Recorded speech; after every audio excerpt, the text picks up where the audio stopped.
Bienvenue sur Nouvelle Ère, Nouvelle Mère, le podcast qui donne la parole aux femmes qui vivent leur maternité à l'étranger. Dans cet épisode, je reçois Julie, française, expatriée depuis 8 ans. D'abord Singapour, puis Tokyo. Julie a tout fait en même temps. Se marier, devenir mère, changer de carrière, changer de pays.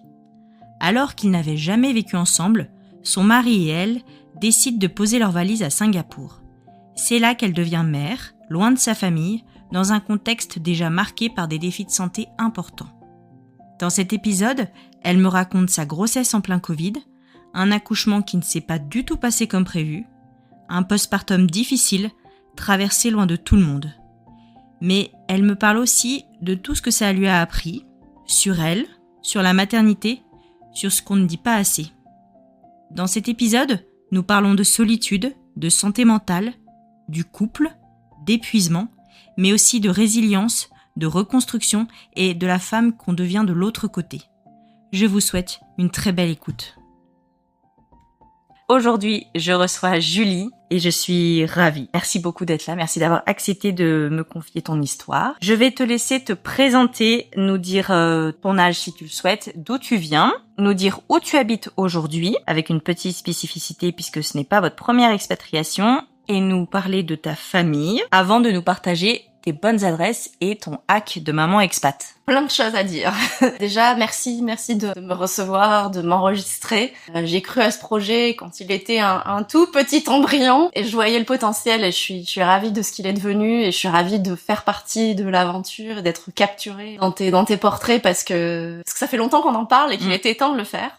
Donc voilà, moi je m'appelle Julie aussi, j'ai 43 ans, j'habite à Tokyo depuis 4 ans. J'habite à Tsukishima qui est une île, c'est un peu spécial, c'est une ambiance très différente de pas mal d'endroits dans Tokyo. Et ma famille, donc c'est mon mari et ma fille Mila qui a 5 ans et demi maintenant. Et petite spécificité, donc nous on vit au Japon depuis 4 ans et Mila elle est pas née en France, elle est née à Singapour. On était déjà avant de venir au Japon pendant aussi 4 ans. Est-ce que tu peux nous partager tes bonnes adresses locales ? Alors je vais me contenter du Japon, comme ça c'est à jour. Il y a un café qu'on aime beaucoup, ça s'appelle Dim Light Espresso Coffee Roaster et c'est à côté de la station Yoyogi. Et ce qui est sympa dans ce café, ils sont très sympas, ils parlent anglais, le café est très bon, ça c'est déjà bien, et en fait ils ont un petit coin qu'ils ont aménagé avec une aire de jeu pour les enfants, genre 1 mètre carré, 2 mètres carrés, mais en fait c'est super, ils ont des tapis, ils ont des bouquins, ils ont des jeux, ils ont une petite machine en bois pour faire des expressos. Voilà, donc maman s'assied, elle boit son café, elle peut un peu trier ses mails, et ma fille joue et elle est ravie. Donc ça, c'est vraiment comment on peut faire un petit endroit accessible pour les enfants. Donc ça, c'est chouette. Et juste à côté de ce café-là, il y a Tokyo Paramedi, qui est un centre de soins, en fait, qui a été fondé par un ostéo que je recommande comme une bonne adresse, qui s'appelle Yohan Rocheteau. Et Yohan, c'est un ostéo qui est spécialisé dans la gynéco, l'obstétrique et la pédiatrie. Et il est vraiment génial. Moi, il m'a énormément aidé. Je sais qu'il a énormément aidé beaucoup de mamans dans leur grossesse et dans leur postpartum. Il soigne aussi les enfants. Et donc le café juste à côté, ça peut être un truc à combiner. Et sinon, plus de mon côté de Tokyo, donc plutôt vers la baie, il y a la Porte à Toyosu que je recommande. C'est un centre commercial. Mais du coup, il y a toutes les facilités du centre commercial avec les toilettes, les salles pour changer les bébés pour allaiter et tous les restos qui offrent des menus pour les enfants qui sont sympas. Et à côté, en fait, c'est la baie, donc il y a une grande étendue d'herbe, il y a l'eau, il y a le Rainbow Bridge au fond et il y a un Blue Bottle où on peut faire des pique-niques devant. Enfin, c'est très sympa. Il y a une aire de jeu qui est toujours blindée le week-end. Mais c'est vraiment un endroit où on peut un peu s'évader sans aller trop loin. Ça, c'est très sympa. Et juste à côté de cet endroit-là, à Toyosu aussi, il y a le Gas Science Museum. C'est hyper bien. Moi, je voulais y aller depuis longtemps, pourtant on n'habite pas loin et on y allait cette année pour la première fois et en fait on y allait 3 fois depuis. C'est gratuit. C'est hyper bien fait pour les enfants. Il y a plein d'expériences où ils peuvent toucher, ils peuvent comprendre les énergies, comment ça marche. Et franchement, même on a été avec des plus petits et c'est vraiment super ludique. Donc ça, c'est un très bonne adresse pour les jours de pluie ou les jours où il fait trop. Et ma dernière adresse que je partage, c'est le Magno Club. C'est un super santo, en fait, qui est un petit peu plus loin que le Gas and Science Museum. Je vous ai fait tout le quartier. Et en fait, c'est un super santo, donc c'est un truc sur 8 étages. On peut y passer la journée. Il y a une grande salle de jeu, il y a un resto, il y a plusieurs bains et c'est hyper sympa avec les enfants et c'est très kids-friendly, surprenamment. Moi, j'étais pas sûre au début, mais en fait, c'est très chouette. Accès autorisé pour les enfants, j'imagine, propres. J'ai vu des bébés dans des petites baignoires parce qu'ils ont des petites baignoires aussi que tu peux prendre et mettre ton bébé dedans éventuellement. D'accord. C'est la seule fois où j'ai vu un bébé, mais sinon ouais, les enfants à partir du moment où ils portent plus de couches, Et il y a souvent des enfants. C'est assez cool. Ils ont même le shampoing pour les enfants. Ils ont vraiment tout est mis à disposition. Il y a un super playground à l'intérieur. Et ils ont les tenues aussi pour les enfants. Enfin, vraiment, c'est très chouette. Et on peut y passer une journée facile. Est-ce que c'est une adresse où il y a un rooftop un peu avec... Oui. Il y a un rooftop avec un oui. footbass et tu peux mettre tes pieds dans l'eau chaude et t'as une vue à 360 degrés de la baie. D'accord. Et la nuit, c'est magnifique. Alors je vois parce que j'ai vu passer, je pense, de la pub, enfin de la communication sur les réseaux. Insta, ouais. C'est ça, c'est ça. Et quand je l'ai vu, je me suis dit waouh, ça a l'air vraiment pas mal. Mais tu vois, j'avais une petite interrogation sur l'aspect kids friendly, mais donc tu viens de gommer toutes mes. Ah, c'est très kids friendly en fait. Trop cool, merci Julie. Voilà. Et maintenant, je vais te demander ton hack de maman expat, quelque chose que tu as découvert ici ou à Singapour, que ce soit voilà avec un enfant plus grand ou avec un tout petit bébé, et quelque chose qui t'a changé la vie. Ça, c'est un peu difficile. Au Japon, ce qui te change la vie, c'est Google Translate, on va pas se mentir. Je pense que tout le monde te le dit. Je pense que même si tu parles japonais, c'est quand même ça te permet de lire les étiquettes rapidement et de des fois demander de l'aide quand t'en as besoin, un peu plus sur des trucs précis. Clairement. Et ce qui était vraiment cool à Singapour, surtout quand c'est la saison des pluies et que c'est l'enfer de se déplacer, encore plus avec la poussette, c'est Grab avec le taxi. Enfin, le Uber n'existe pas à Singapour, c'est Grab. Et ça, c'est quand même vachement bien quand elle est avec les petits. Tu peux même demander des sièges enfants et tout. Quand il pleut, ça change la vie, quoi. Ok, super, merci beaucoup. Donc tu es au Japon, tu nous l'as dit, et avant ça, vous étiez à Singapour. Est-ce que tu peux nous raconter l'origine de ces expatriations? Qu'est-ce qui vous a amené à quitter la France, puisque vous étiez en France? Je te laisse nous raconter. En fait, moi, je suis catalane par mes deux parents. Je suis née en Provence, j'ai grandi à Toulouse où ma mère vit toujours, et j'ai vécu plus de 16 ans à Paris.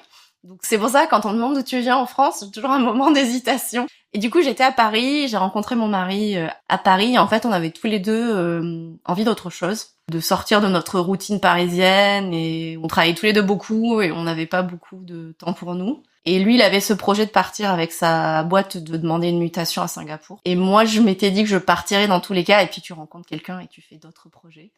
Et en fait, son projet à lui est devenu notre projet à nous. C'est vraiment un projet qu'on a construit. Comme ça a mis beaucoup de temps à se décider, sa mutation. On a eu le temps d'aller visiter Singapour, de se poser des questions, d'en parler un peu autour de nous. Et puis bon, finalement, on est parti. Quand on est parti très vite. On a dû se marier en 1 mois et 2 mois après, on mettait nos affaires dans un conteneur et on partait, quoi. Et là, entre le moment où tu rencontres ton mari, qui à l'époque était ton compagnon, et le moment où vous partez, il y a combien de temps On s'est rencontrés en 2015 et on est parti en 2018. D'accord. Quelques années quand même. On s'est pas rencontrés, j'ai pas sauté dans son projet d'expat. Non, mais vous rencontrez tout de suite Singapour. Parce que lui, il a identifié que c'était Singapour. En fait, lui, c'est quelqu'un qui a aussi beaucoup voyagé. On a tous les deux vécu à l'étranger avant, séparément. On a tous les deux beaucoup voyagé. Et en fait, il y avait cette opportunité sur l'Asie du Sud-Est. Lui, il avait vécu au Japon il y a très longtemps. À y revenir, et donc il aime bien l'Asie. Moi, j'avais été en Chine il y a très longtemps aussi. J'avais toujours entendu bonnes choses sur Singapour, et en fait, ils avaient un bureau à Singapour, sa boîte, et ils cherchaient quelqu'un. Et du coup, ce projet, mais ça a mis 1 an et demi à se faire sa mutation. Donc du coup, on a eu le temps de mûrir. Et aussi, on s'est rencontrés, on avait 33 ans, donc on n'était pas non plus des bébés. Tu sais un peu plus ce que tu veux dans la vie, ce que tu veux pas. Du coup, c'est vrai que le projet, ça s'est concrétisé assez rapidement, et on a fait un truc un peu fou, c'est-à-dire qu'on s'est mariés, on est partis à Singapour, et on a aménagé ensemble pour la première fois à Singapour. Vous aviez jamais vécu ensemble avant d'arriver en expat? On n'avait jamais vécu ensemble. Alors, on était ensemble en fait, la petite histoire. Quand j'ai rencontré mon mari, je venais d'acheter mon appart dans le 11e. Et lui, il était en train d'acheter un appart à Puteaux. Donc, pour ceux qui connaissent Paris, c'est les deux diamétralement opposés. Et en fait, il voyageait énormément pour son travail. Donc, il était jamais là la semaine. Du coup, moi, je me voyais pas aller déménager à Puteaux pour être toute seule toute la semaine, pour se voir un peu le week-end et perdre ma vie dans le 11e, l'appart de mes rêves que je venais d'acheter. Donc, du coup, on a gardé chacun nos apparts. On se voyait tous les week-ends, on était tout le temps ensemble quand il était là, mais du coup, on vivait pas ensemble. Donc, c'est un peu un pari fou, en fait, sur le papier. Ça va faire 11 ans qu'on est ensemble, ça va faire 8 qu'on est mariés, tout va bien. C'est possible. Ouais, c'est un sacré truc. Tu décides de... Oui, tu sais que tu vas partir dans un nouveau pays, une nouvelle langue, des nouveaux repères, tout à reconstruire, et en plus, tu vas découvrir quand même une vraie vie quotidienne, 7 jours sur 7, 24 heures sur 24, quoi. Et c'est pas que de la découverte et que le kiff du week-end, c'est... Voilà, c'est les courses. Enfin non, mais c'est bête, mais C'est les courses, c'est même la partie financière en fait, tu vois, parce que jusqu'à maintenant vous faisiez chacun vos comptes et votre gestion financière. Là, tu vois, je pense que ça amène plein d'autres questions dans l'expatriation qui sont hyper challengeantes au final. Ce qui est bien, c'est que comme on a eu le temps et que ça a pris un peu de temps de partir, on a eu le temps de bien en parler, on était très alignés. Au final, j'ai aucun regret. Je recommande pas forcément de faire ça, mais ça a très bien fonctionné pour nous. Mais du coup, c'est vrai que Singapour, c'est un peu spécial parce que c'est la ville où on s'est installé en tant que couple marié pour la première fois et c'est l'endroit où est née notre fille. Donc ça restera pour toujours un endroit spécial. Je pense que toutes les mamans expats, l'endroit où elles ont eu leur enfant, en particulier le premier, je pense que c'est vraiment spécial. Ouais, je suis d'accord. Je ne peux que être d'accord. Donc, vous arrivez à Singapour, votre premier logement de couple, votre vie quotidienne de couple. Est-ce que dans toutes ces années pour préparer cette expatriation, est-ce que vous avez évoqué le fait d'avoir un enfant? C'était quoi votre envie, vos schémas familiaux par rapport à ça? Est-ce qu'il y en avait un des deux qu'on avait envie? Comment vous êtes parti à Singapour? On est parti un peu à l'aventure. C'est vrai. En fait, ça a mis beaucoup de temps et puis quand c'était le moment, il a fallu aller très vite, ce qui est souvent le cas quand tu pars en expat. Du coup, tout s'est vachement précipité, le mariage, le départ, on a tout enchaîné. Mais c'est vrai que le projet bébé, il était pas vraiment là. Je pense que mon mari, lui, vient d'une famille nombreuse, ils sont 3. Pour lui, c'était assez clair qu'il aurait des enfants. Pour moi, c'est plus compliqué. Je suis fille unique, j'ai quasiment plus de famille. C'est un sujet compliqué, un peu douloureux pour moi. Du coup, c'était quelque chose qui a mis du temps. Et aussi, j'ai rencontré mon mari assez tard, donc du coup, j'étais déjà un peu décalée par rapport aux autres qui avaient déjà des enfants. Enfin, c'était un peu étrange. Et après, c'est vrai que la vie conjugale, la vie à Singapour, le fait d'être posée dans cette routine à deux, comme tu dis, le désir d'enfant, il est plus venu à ce moment-là. Et c'était déjà tard, parce que j'ai eu ma fille à 37 ans, en fait. Et du coup, on s'est dit, en fait, on est bien, on est là, c'est un endroit qui est sûr, qui a un très bon système de santé, c'est un bon moment, en fait, pour avoir un enfant. Et en fait, ce qu'il y avait aussi, qu'il faut savoir, c'est que pour moi, c'était pas gagné sur le papier. J'ai une maladie auto-immune qui est Hashimoto, donc du coup, j'ai des problèmes de thyroïde. J'ai un traitement à vie d'hormones pour ma thyroïde. Et donc du coup, on dit toujours, si tu veux un enfant, il faut absolument que tes hormones soient adaptées. Et en gros, il faut vraiment faire attention. Et c'est vrai, il y a un énorme risque de perdre ton bébé. Donc la deuxième personne qui a su que j'étais enceinte, c'était mon endocrino. Littéralement. Ouais. D'abord mon mari, juste après mon endocrino. Et j'ai été très bien suivie de ce point de vue-là. Donc il y avait ça et le fait que j'ai de l'endométriose. Donc quand j'arrive à Singapour, j'ai énormément de douleurs. J'ai limite du mal à marcher tellement j'ai mal. Donc moi je vais voir une gynéco, qui était pas l'obstétricienne qui m'a accouchée, en lui disant j'ai extrêmement mal, mais j'ai ce projet d'enfant. Et elle me dit non mais laisse tomber, tu dois prendre une pilule qui va t'arrêter tes règles et ça ira bien. Je dis oui mais je veux un bébé. Ah ouais mais non mais ça va être compliqué.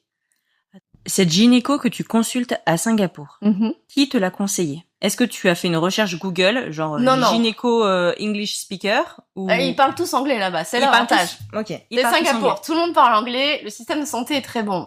Mon endocrino me dit tiens tu peux, parce que je lui ai dit j'ai tellement mal, il m'a récupéré la petite cuillère, faut le savoir, j'étais très mal quand je suis arrivée à Singapour.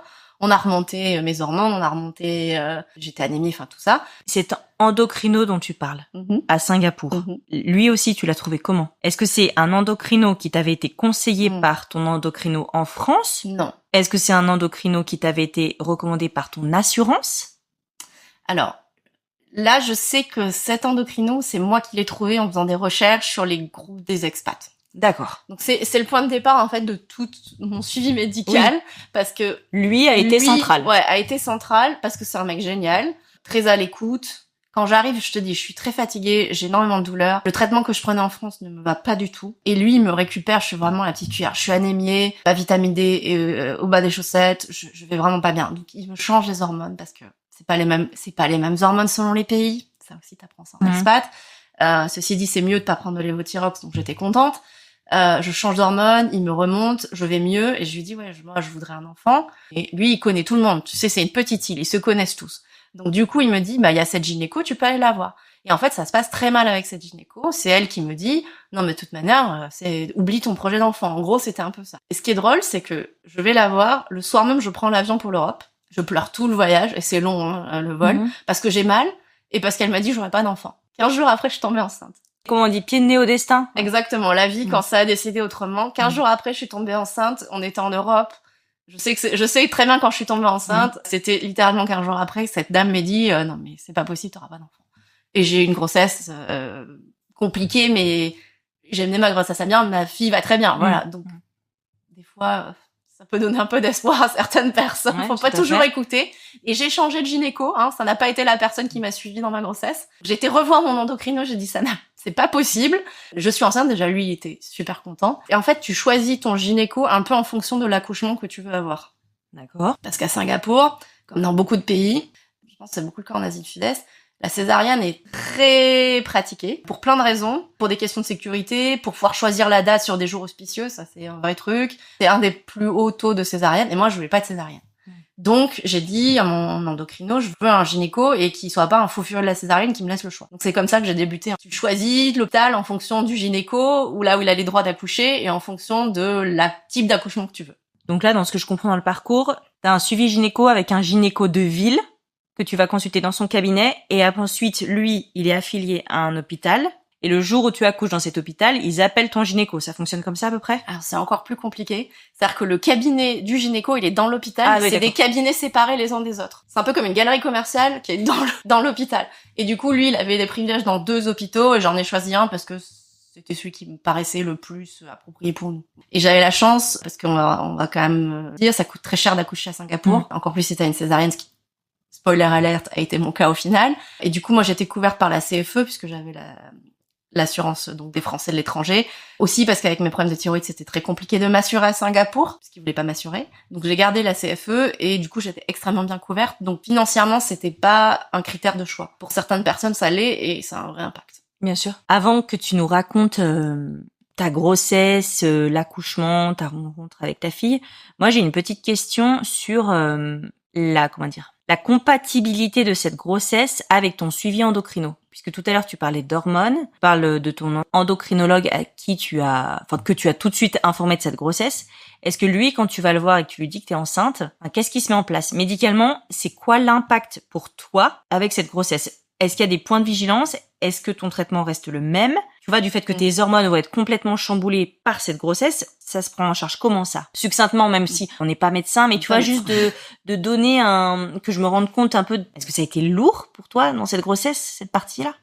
En fait, t'es très suivi. Alors, il y a 2 choses. Il y a le fait que tu dois être très suivi quand tu as un problème comme le mien, et le fait qu'à Singapour, ils sont hyper prudents parce que c'est un système anglo-saxon où tu peux te retourner contre ton médecin et du coup, ils prennent aucun risque. Il faut poser le cadre. Et en fait, du coup, quand tu annonces à ton médecin, et pourquoi il faut que tu dises très rapidement à ton médecin que t'es enceinte, c'est qu'il faut augmenter tes hormones tout de suite.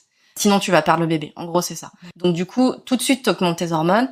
Et de toute manière, tu vas prendre du poids, donc aussi tout de suite, il faut que ça suive, parce que le dosage est aussi lié à ton poids. Voilà. Et oui, bien sûr. Sachant que l'idée, c'est de ne pas prendre trop de poids pour que tu puisses être à peu près stable. Donc moi, j'ai pris que 10 kilos en tout, et ils étaient assez contents de moi, entre guillemets. Enfin, je sais qu'ils suivent très précisément ton poids et ils font attention. Dans mon cas, alors je pense que c'est pas partout pareil. Encore une fois, Singapour sont très prudents. J'allais chez mon endocrino tous les mois. Tous les mois, j'avais une prise de sang et tous les mois, on vérifiait où étaient mes niveaux. Est-ce qu'il fallait ajuster les hormones ou pas? Est-ce qu'il fallait ajuster des vitamines? Est-ce qu'il fallait... Voilà, c'était vraiment un suivi avec un panel, tous les mois, prise de sang, réglé comme une horloge, voilà. Et tout le long de la grossesse et dans le postpartum, ça se poursuit jusqu'à ce que tu redescendes aussi au niveau du poids. On va pas se mentir, prendre des hormones, c'est bien, mais ça fait pas tout. C'est quand même très dur. Je pense qu'au niveau de la grossesse, ça allait encore. Le postpartum, on en parlera plus tard. Pour moi, c'était très dur et je pense que c'était très dur aussi parce que les hormones, c'était compliqué. Mais du coup, ouais, t'as ce suivi-là qui est vraiment intense et c'est que la partie endocrino. Et la partie gynéco-obstétrique, ça donne quoi? C'est un peu la même. C'est-à-dire qu'au début, tu dois y aller... T'as les échos, les scans obligatoires, un peu comme en France, j'imagine. Alors, je ne sais rien de la grossesse en France. Non, alors, en France, il y a 3 échographies sur 9 mois de grossesse. C'est ça. Et tu vois, ici au Japon, parce que moi je connais le système japonais, c'est à peu près une échographie tous les mois. Et en fin de grossesse, ça s'accélère énormément puisque tu peux y aller tous les 15 jours. Et il y a même des femmes qui y vont tous les 2 jours s'il y a des complications. Et ça, c'était moi à la fin. Mais du coup, oui, c'est à peu près comme le Japon. Donc, tu vas tous les mois, tu vois ton gynéco, il te pèse, il te mesure, il te prend la tension. À la fin, quand t'es sur les derniers mois, ils te font un monitoring du bébé. T'es hyper suivi. Encore une fois, ils sont toujours très très prudents. Et moi, à la fin, c'était un peu compliqué parce que j'ai dépassé mon terme singapourien, qui n'est pas le même que le terme français. Ça, moi, ça m'a fait halluciner que le terme puisse être différent selon les pays. Moi, un bébé, il est à terme ou il est pas à terme, il ne devait pas y avoir un nombre de semaines différents selon les pays. Mais en fait, bon, j'ai dépassé mon terme. Et en fait, je voulais pas des déclenchements, mais il voulait me déclencher déjà 3 semaines avant parce que comme ça c'est fait. Elle était grande et un gros bébé, mais encore une fois, pour les standards européens, dans la norme tout à fait, mais pour les standards asiatiques, un peu compliqué. À la spécificité qu'à Singapour, ils ont quand même beaucoup d'étrangers, donc c'est pas le Japon. Ils en ont vu d'autres, des femmes caucasiennes qui accouchent d'enfants un peu grands. Mais quand même. Et du coup, à la fin, moi, comme elle était très grande, et le souci que j'avais sur les dernières semaines, c'est que j'avais pas beaucoup de liquide amniotique. Et du coup, ils étaient un peu inquiets. Donc j'allais faire des scans quasiment tous les jours. Et en fait, je me suis rendu compte d'un truc, sachant que Singapour, le climat, il fait très chaud, très humide toute l'année, donc c'est comme si tu faisais ta grossesse l'été à Tokyo toute l'année. C'est compliqué. Donc si tu sors 5 minutes, tu marches 5 minutes, t'es déshydraté, et du coup, ton liquide amniotique baisse. Donc j'avais compris le truc, avant les échos, je buvais de l'eau de coco à fond, je m'hydratais vraiment, et du coup, ça allait à peu près, j'avais le droit de continuer. C'était un peu ça. Non, en vrai, je pense que moi, je suis assez petite, ma fille était très grande, et elle prenait beaucoup de place, et du coup, il y avait plus beaucoup de liquide. Et à la fin, bon, j'ai réussi à gratter 1 semaine de plus, donc d'aller au terme français. Et là, il était là, bon, il va falloir déclencher quand même, parce que tu dois. J'allais vraiment faire des échos tous les jours. Ils m'ont pas forcé à faire le déclenchement, mais bon, on était un peu à la limite. En fait, c'est ça, c'est système anglo-saxon, donc ils vont pas te dire quoi faire, à moins qu'il y ait un risque vital pour le bébé, bien sûr. Et donc c'est à toi de prendre la décision, ce que moi j'ai trouvé très très dur. Avec mon mari, c'était très anxiogène parce que du coup, on devait décider qu'est-ce qu'on fait. Est-ce qu'on fait un déclenchement? Est-ce qu'on attend? Est-ce qu'on continue à attendre? Et en fait, le médecin te dit pas vraiment parce qu'il veut pas engager sa responsabilité. Et on en était, mon mari il lisait des mémoires de sage-femme avec les mesures de liquide amniotique pour voir si on était dans les normes ou pas. Ouais. On en était là. Et en fait, c'est un stress énorme de porter ça en plus. Je pense qu'en France, le médecin, il a beaucoup plus de poids, il te dit beaucoup plus qu'est-ce qu'il faut faire. Et du coup, c'est vrai que c'était assez bizarre. Et donc, à la fin, bon, on est arrivé à un moment où on s'est dit, bon, il faut y aller. Donc, on a fait un déclenchement. Je vois bien tout ce que tu décris. Je pense qu'au Japon, il y a un peu des similitudes quand même. Peut-être pas autant, mais il y a un peu ce côté où ils offrent des choix et puis tu sais pas trop ce qu'ils en pensent. Mais ça me parle. J'imagine que ça devait vraiment pas être simple. Et là, je me demande, en fait, pendant toute cette grossesse, comment vous vous étiez préparé avec ton mari? Et surtout, est-ce que c'était que vous ou est-ce que vous aviez une personne tierce qui vous aidait aussi à y voir clair et à vous préparer? Tu vois, est-ce que on parle beaucoup de doula, de sage-femme? Est-ce qu'il y avait quelqu'un que vous pouviez solliciter pour pas vivre ça tout seul? Même toi, en fait, comment tu t'étais préparé à cet accouchement à Singapour? Parce que au début, tu nous as dit que la question de l'enfant, c'était pas si évident pour toi, que ça remuait beaucoup de choses. Entre le moment où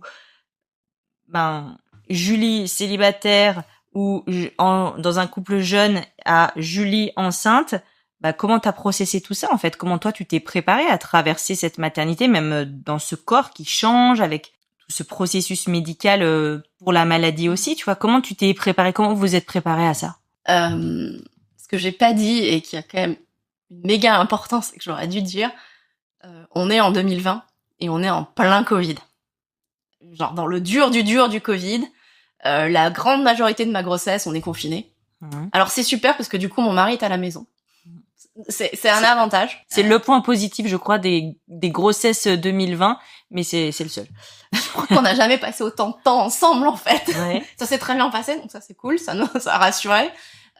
Donc il est là, ça c'est cool, mais en fait on peut rien faire. Singapour était hyper strict sur le confinement, il était hyper strict sur toutes les règles, tout le postpartum, tout a été impacté. Mais en fait, du coup, il y a plein d'activités pour les mamans et pour la préparation, mais tu peux pas y aller parce que tu peux pas voir des gens, en fait.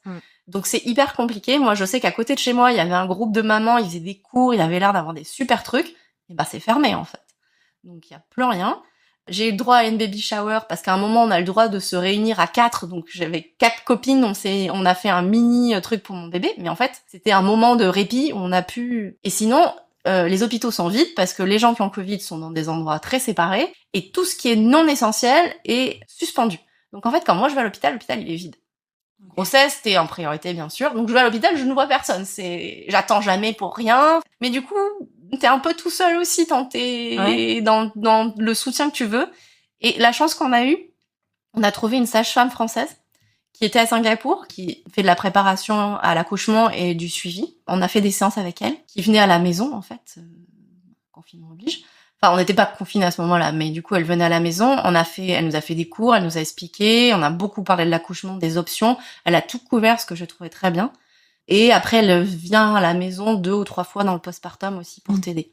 Et du coup, cette personne, ça a été un peu notre sauveuse, entre guillemets, parce qu'on était hyper isolés, en fait. Bien sûr. Du coup, c'est compliqué. Et une autre personne que j'ai rencontrée, alors, c'est marrant la vie, je fais une formation que je dois commencer au début de ma grossesse.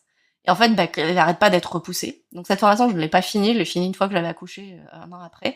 Mais je fais le 2e module de cette formation. Je suis genre enceinte de 6 ou 7 mois. Je suis énorme.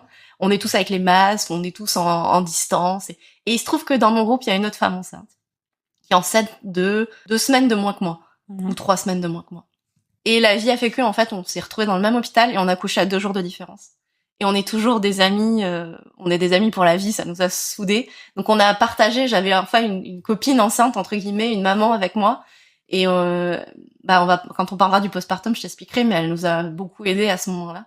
Parce qu'elle est singapourienne chinoise, donc elle connaît tout, et c'est son pays, donc c'est pas pareil. C'est assez marrant parce que je dois être la seule personne à avoir vu son fils à la maternité, puisque personne n'a le droit de venir te voir. Bien sûr. Donc du coup, moi j'ai traversé le couloir parce qu'elle était la porte en diagonale de la mienne, c'était assez magique. Mais voilà, du coup, c'est un peu ça le soutien. Il y a personne, en fait. On peut voir personne peut venir nous voir. On est très isolés. Et on est dans ce contexte un peu quand même anxiogène. On s'en rappelle tous du Covid, c'était chouette. Quand t'es enceinte, t'essayes vraiment de te protéger au maximum. Du coup, moi, je sors très peu. Mon mari fait les courses. Je vais juste à mes rendez-vous médicaux, en fait. Donc, on est quand même hyper isolés. Et là, c'est vrai que la préparation à la grossesse, heureusement qu'il y a cette sage-femme. Mais en fait, tout le côté communauté soutien, il est pas là, en fait. Ouais, tu te prends en pleine face à un isolement. Il y a rien, en fait. Ah, il y a rien. Heureusement, on est à la maison, on est tranquille tous les deux, on est content de passer autant de temps ensemble. C'est un peu la bulle, ça va éclater quand l'accouchement arrive et qu'on est dans le postpartum, mais on est un peu dans notre bulle, en fait. Et c'est pas plus mal. Alors, raconte-nous. Raconte-nous le moment où cette bulle éclate. Raconte-nous cet accouchement, parce que, donc, un accouchement encore sous des normes Covid. Ah ouais, complètement. Donc là, à Singapour, est-ce que ton mari pouvait t'accompagner? Oui.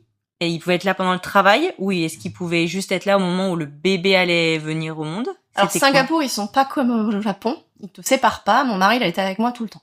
D'accord. Donc, c'est-à-dire qu'il est venu avec moi pour l'accouchement, je racontais, et il a dormi avec moi à la maternité, il peut rester. Voilà. Donc ça, c'est cool. Moi, j'aurais eu beaucoup de mal. Je sais qu'il y a beaucoup de mamans ici qui ont trouvé ça très compliqué d'être séparées de leur conjoint. Donc, l'accouchement. Alors, il faut que je raconte un truc en plus, histoire de rajouter une petite couche avec tous les problèmes médicaux que j'avais déjà. J'ai une forte réaction en anesthésiant. Donc, je dis ça à mon obstétricien au tout début, et il me dit « Ah, ok. Ouais, » il note, mais il oublie. Et quand j'arrive au 7e mois de grossesse, je dis « Tu te rappelles mon truc ?» Parce que la péridurale, en fait, du coup, le problème, c'est que c'est la xylocaïne. Et la xylocaïne, c'est un anesthésiant local. Sauf que pour pouvoir te poser la péridurale, comme c'est une énorme aiguille, il faut une anesthésie locale avant. Et ça, c'est pas possible. Donc du coup, la péridurale, c'est pas vraiment une option. Attends, mais parce que quand tu dis je fais une forte réaction, c'est quoi la réaction en question? C'est que mon rythme cardiaque s'effondre et je tombe dans les pommes, je suis au ras des pâquerettes et ça met beaucoup de temps de me réanimer. Donc c'est pas compatible avec un accouchement. Clairement, non. Clairement pas. Attends, et comment tu as découvert cette Parce que allergie? je l'ai fait. Parce que je l'ai fait, cette réaction. Je l'ai faite une fois dans un cabinet médical où je me faisais enlever un truc, et une deuxième fois à l'hôpital où je faisais un test où ils m'ont injecté le truc. L'infirmière s'est barrée, elle m'a pas eu le temps de me regarder, que j'étais déjà par terre, en fait. Donc j'ai une réaction hyper violente. C'est pas une allergie, mais c'est une réaction hyper violente. Donc je ne peux pas prendre de xylocaïne, c'est une très mauvaise idée. Sauf que c'est ce qu'on fait pour poser la péridurale. Et là, il m'envoie chez un allergologue qui me voit 7 mois enceinte. Il me dit, mais je ne vais pas te tester de rien. Qu'est-ce que tu veux que je prenne le risque? Encore plus si ton cœur a un problème, tu as un bébé presque à terme, on va pas toucher rien. Donc, moi, je prends une décision en me disant, puisque c'est très compliqué et qu'on sait que ça risque de poser des problèmes, je vais faire un accouchement naturel. Pas de péridurale, pas d'anesthésiant, comme ça, au moins, pas de risque. Oui, tu contournes le problème. Je contourne le problème. Donc je me prépare, j'ai une copine qui m'envoie les audios pour faire l'hypnobirthing, j'écoute mes vidéos, je fais le petit ballon de dilatation pour le périnée. Ah oui, Épinot? D'accord. Je fais Épinot tous les soirs.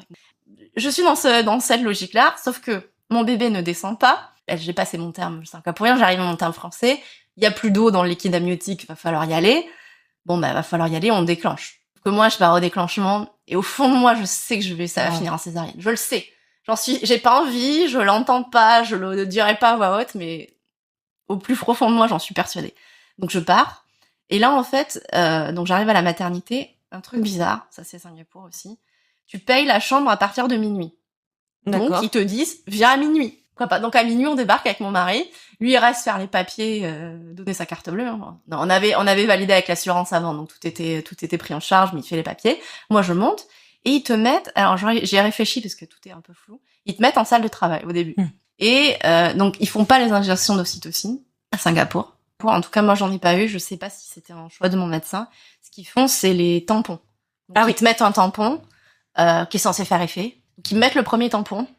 Et c'est la nuit, quoi. Il est 1h du matin. Donc, moi, je me dis, je vais dormir un peu.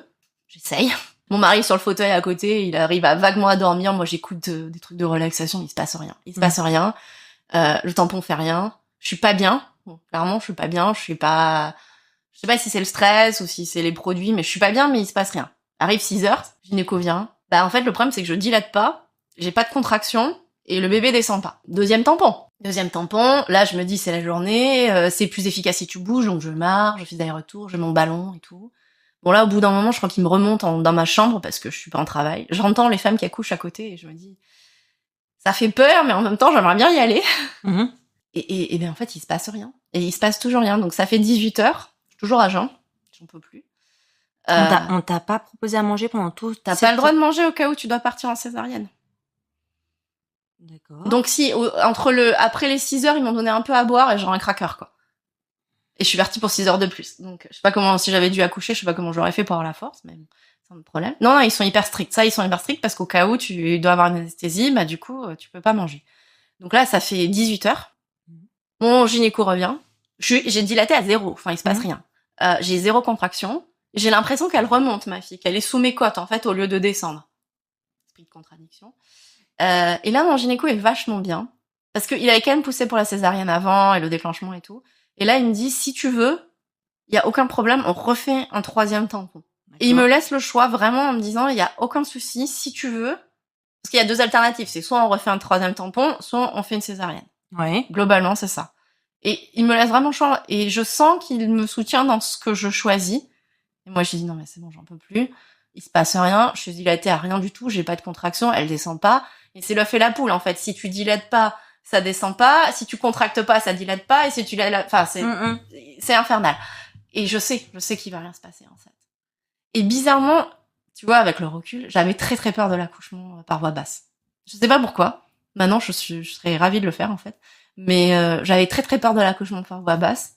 Et je pense que mon corps, il était pas prêt, en fait. Il voulait pas y aller. Donc du coup, on part. Ce que je voulais vraiment pas, la césarienne. Mais qui dit césarienne dit anesthésie. C'est là où les choses se compliquent. Et là, tout va très vite. Parce que du coup, au moment où tu décides, il boucle le bloc, on y va, c'est parti.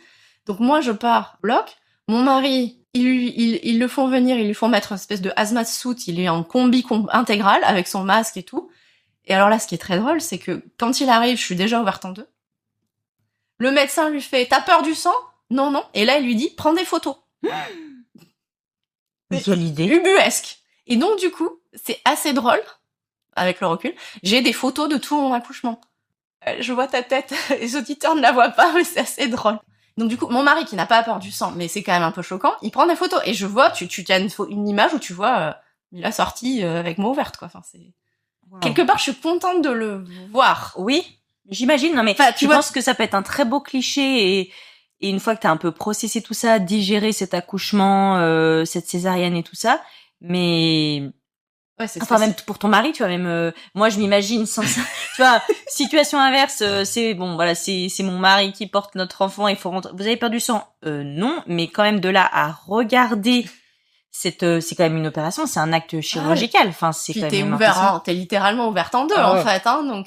Donc là, en fait, je suis contente parce que moi, alors, l'anesthésiste, je l'avais vue avant, et c'est une rockstar, elle est géniale.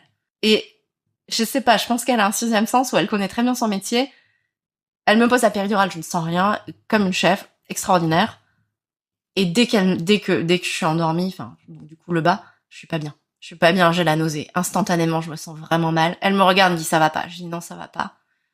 Elle me pousse des produits, tu vois, à fond les ballons.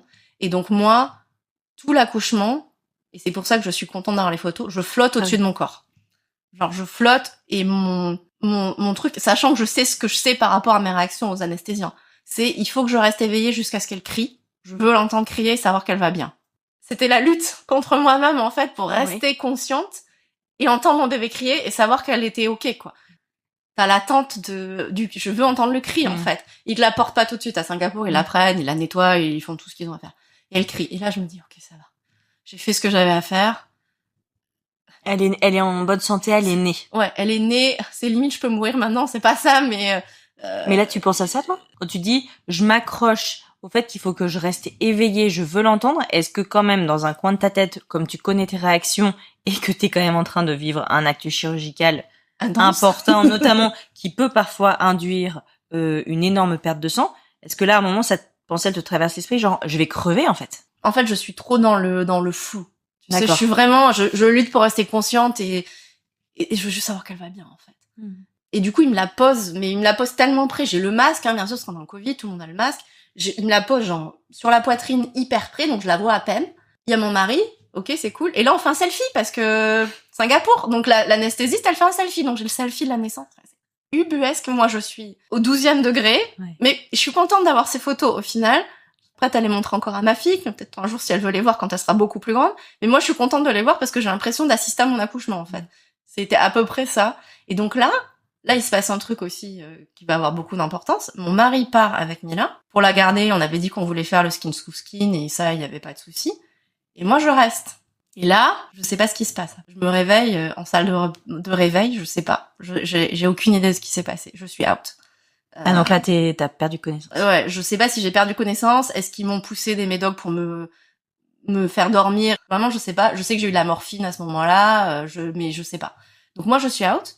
Et je me réveille, je suis en salle de réveil. Je sais que je dis des conneries. Tu sais, comme quand t'as une anesthésie. Mais en fait, je me rends compte, ça, je dis des trucs, je parle en anglais, donc ça, c'est cool. Moi, les filles me comprennent. Mais par contre, je sais que ce que je dis, consciemment, je me dis, ça n'a pas de sens, ce que tu dis. Cette espèce de double discours. Et là, le fun commence. Je me mets à vomir. Sauf que j'ai rien à vomir, parce que je suis à jeun depuis. Donc, je vomis de la bile. Moi, je me rends pas compte du temps qui passe. De l'autre côté, mon mari dans la chambre avec notre fille, qui a un monitoring. Il est à torse nu avec elle, une toute petite couverture. La clim est à fond, merci Singapour. Et lui, il arrête pas de demander au personnel de la maternité où je suis et quand est-ce que j'arrive, parce qu'il sait aussi les problèmes que j'ai. Ils arrêtent pas de lui dire, mais ça va, elle va venir. Il a attendu pendant 2 heures. Il était persuadé que j'étais morte. Au lieu de lui dire, elle est en salle de réveil, elle vomit, tout va bien, elle est malade à cause de l'anesthésie, mais tout va bien. Ils disent, elle va venir. Mais elle va venir au bout de 2 heures, t'as le droit de te poser des questions. Je pense qu'ils se parlent pas, en fait. C'est des services différents. La maternité où t'es avec les bébés et la chire, du coup, ils se parlent pas. Et en fait, lui, il est terrifié, quoi. Donc, il est terrifié, il est persuadé que il m'est arrivé un truc. Quelque part, il m'est arrivé un truc, mais c'est pas grave. Moi, je vomis. Au bout d'un moment, ça s'arrête. Apparemment, ça dure 2 heures. Moi, je me rends pas compte. Donc, au bout de 2 heures, il me ramène dans la chambre. Là, le moment tant attendu, tu vas pouvoir prendre ton bébé dans les bras, essayer de le mettre au sein, avoir ce moment magique. Je prends mon bébé, et qu'est-ce qui se passe? Je vomis. Donc, j'ai réussi à pas lui vomir dessus. Mais il m'avait pas donné de haricots, rien. Donc, je me vomis sur moi. Donc, il faut qu'il change les draps. Ma chemise de nuit, qui me nettoie, sachant que j'ai la sonde urinaire, je ne peux pas bouger, je peux pas me lever du lit. Enfin, c'est l'enfer. Donc, le premier contact avec ma fille, autant te dire que il n'y a pas eu de moment magique où on a pu se poser et être ensemble. Mon mari, il était avec elle, mais il était terrifié qu'il me soit arrivé un truc parce qu'il lui disait rien. Et moi, j'étais malade, quoi. J'ai pas pu manger pendant des jours. J'ai mangé... Qu'est-ce que j'ai mangé? Si, de l'oatmeal, là, du gros d'avoine. Et c'est la seule chose que j'ai mangé pendant des jours. Je vois les femmes qui accouchent, qui mangent des sushis après. À des années-lumière de mon expérience, quoi. Et j'étais très mal pendant plusieurs jours. Vraiment très très mal. Bon. Du coup, c'est pas les débuts qu'on aurait aimé. Ouais, j'imagine. Vous êtes resté longtemps à la maternité? Ah oui, ça c'est le truc à Singapour. Tu fais une césarienne, au bout de 3 jours, t'es sortie. D'accord. Donc c'est 3 nuits et le lendemain, tu t'en vas. T'aurais aimé rester plus? Ouais. Clairement, j'étais pas en état de sortir. Tu te sentais quand même bien, toi, à l'hôpital? Non, parce que les infirmières, elles viennent tout le temps et tu peux pas dormir la nuit et c'est quand même très inconfortable. Mais physiquement, t'as une césarienne, tu sais comment c'est, tu peux pas bouger, en fait. Alors, ils te font marcher assez rapidement, au bout de 2 jours, je pense, le 2e jour. Tu prends ta douche et tout, mais en plus, ils ont eu du mal à la sortir, donc ils ont beaucoup bougé, tout à l'intérieur, donc j'ai très très mal. Je suis encore sous opiacés, donc ça va. Singapour, c'est comme le Japon, c'est-à-dire qu'ils te donnent des antidouleurs que quand t'en as vraiment besoin. Donc, ce qu'ils m'avaient donné, c'est que j'ai 18 cm de cicatrices. J'ai mal. Et en plus, j'arrête pas de sortir des trucs médicaux les uns après les autres. Moi, j'ai une double tendinite. Donc, mes mains, je peux à peine tenir mon bébé tellement j'ai mal aux mains. Et même avec les opiacés que je prends pour la césarienne, j'ai mal aux mains. Je sais pas comment c'est possible, mais avec le tramadol, j'ai quand même mal aux mains. Et du coup, je tiens à peine mon bébé. Donc, pour moi, c'est hyper dur. Tous les trucs du quotidien, c'est hyper dur. Donc, on sort au bout de 3 nuits. Donc, le 4e jour, on sort. Et en fait, on prend un taxi, on prend un Grab pour rentrer à la maison. J'ai eu le bol parce que le mec, sa femme venait d'accoucher en césarienne. Donc, il a été adorable. Mais j'arrive pas à monter dans la voiture, en fait. Je peux pas bouger mes jambes pour monter dans la voiture. Il a fallu qu'il m'aide. Tous les trous dans la route, j'ai cru que j'allais mourir. Enfin bon, heureusement le mec était vraiment adorable, il a fait hyper attention et tout. Mais je suis pas, j'arrive pas à monter dans mon lit parce qu'il est haut. Le lit médicalisé me manque. Enfin, tout est compliqué. Et là, cerise sur le gâteau, parce qu'on fait jamais les choses simplement, Mila a attrapé un rhume à la maternité parce que la clim est à 12 degrés. Un peu des fous furieux de la clim à Singapour. Mon mari, il arrête pas de la remonter la clim et les infirmières, elles arrêtent pas de la baisser à chaque fois qu'elles viennent. Mais là, elle sort de la maternité avec un rhume. Moi, je suis encore à devoir faire mes piqûres à 6h du mat pour la phlébite. Sauf qu'il n'y a pas d'infirmière qui vienne. Donc là, c'est la sage-femme qui nous avait suivis, qui est infirmière du coup à la base, qui m'apprend à me faire les piqûres. Et oui, je me fais mes piqûres à 6h du mat. Tu vois, c'est bien comme heure. Et en fait, tout est compliqué. Tout est compliqué quand on rentre. Parce qu'elle a un rhume, donc du coup, son nez est bouché. Donc, elle peut pas dormir.